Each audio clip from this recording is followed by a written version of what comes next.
قالوا لنا انت انسان كويس. انتوا الكويسين. لك انت اللي كويس. انا كيف عايش؟ والله عايش وضع سيء. شو عم بسوي؟ لا معينات ولا مصاري، بيوعدونا حالتنا على الصفر، بيوتنا مهدمه وخليها لله. طيب كيف عايش؟ كيف تصرف؟ والله قاعد شغله ولا عامله.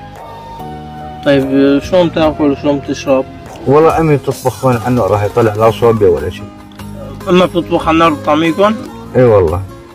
طيب كيف وضعكم المعيشي جوا؟ خلينا نفوت نشوف كيف الحياة عندكم جوا. ما في عندنا شيء. تفضل. تفضل. ماشي عادي، عرب نحن. عرب معنا حضيض. يلا. تفضل. يلا. طلع شلون؟ هون بتناموا؟ اي والله هون بننام. هاي طرحت هذيك طرحت مخلوقه هون.